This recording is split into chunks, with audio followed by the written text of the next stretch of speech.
Hi, we're not an alternative, and my next button isn't working. Anyone know how to switch this? Okay, so we're a volunteer-run nonprofit arts group based in Williamsburg, Brooklyn, and our work lies at the intersection of art, activism, technology, and theory. We aim to both question and leverage the tools of advertising, marketing, public relations, and spectacle in order to affect popular understandings of events, symbols, and history. We also run a gallery and event space, and that's called The Change You Want to See. We host a collaborative work environment during the day called co-working there, and at night, artist talks, film screenings, workshops, trainings, and meetings.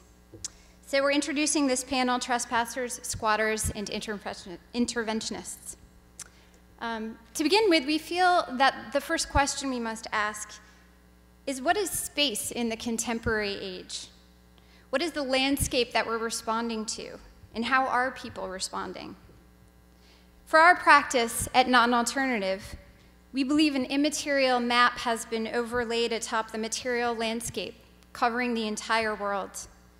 Language, stories, history, popular and shared cultural consciousness informs the way that the world is viewed and understood. Material and immaterial geography are intertwined, and in this environment, subtle alterations of the symbolic geography can radically affect the physical landscape. We understand the immaterial social and symbolic space, i.e. the world of representation, to be contested terrain.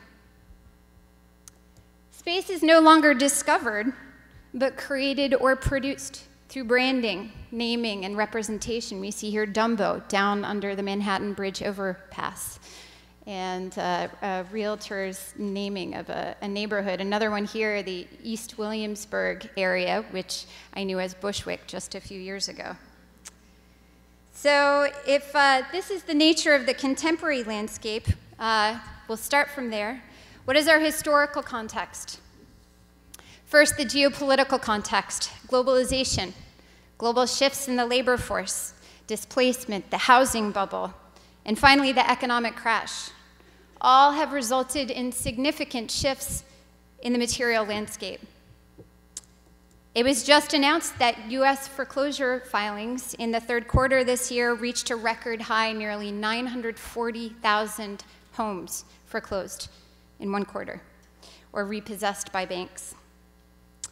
So next, the socio-cultural context. The infotainment age, the conflation of news and entertainment, mass media, Web 2.0, the ever-growing PR, communications, and branding industries. So we're facing a crisis and an opportunity. Let's call it a crisis-tunity. How are people responding? In this panel, we'll look at practices of spatial occupation, understanding that as material occupation of space, as well as immaterial occupation, i.e. interventions on symbols that structure or govern our use of space. We have a certain amount of power to reorder the world. For our work in New York, we see the city as a stage. The expansion of neoliberal urbanism amounts to using the facade of social good to promote privatization and the shifting of resources from the commons, public, to private, individual. In our practice, we look for places in which there may be opportunity to intervene upon, subvert, and reverse this process. We collaborate with community groups and cultural producers on campaigns producing props, sets, interventions, and spectacle. And we've always been interested in the physical and symbolic landscape and the relationship between the two. More recently, this is manifested with a year-long collaboration with Picture the Homeless. Picture the Homeless is based in the South Bronx. They're a homeless-founded and homeless-led organization. And the homeless population continues to escalate at the same time that landlords in the city sit on empty buildings. In fact, the total volume of potential apartments in Manhattan alone exceeds the entire homeless population in all 5 boroughs. This at the same time that foreclosures continue, vacancies grow, and the landscape is peppered with abandoned cranes and construction sites. So in the spring, we intervened upon a city business public relations campaign in El Barrio. You see here images that would resonate with the community, leveraged on flags and signposts in the neighborhood to encourage the infusion of money, largely resulting in the displacement of local businesses and the gentrification of the neighborhood. So we recontextualized these slogans and flags, placing them on a vacant city-owned property during a homeless building occupation. In this case, the costume of the construction worker building the physical city.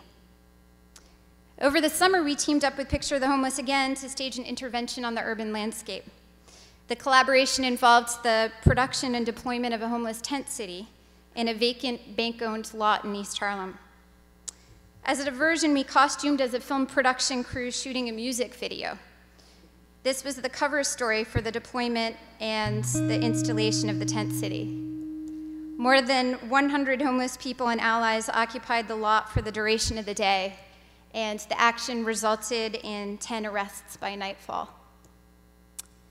So those are a couple of examples of what we do within this context, and we will turn it over to our panelists to take a look at their trespassings, occupations, and interventions. Thank you.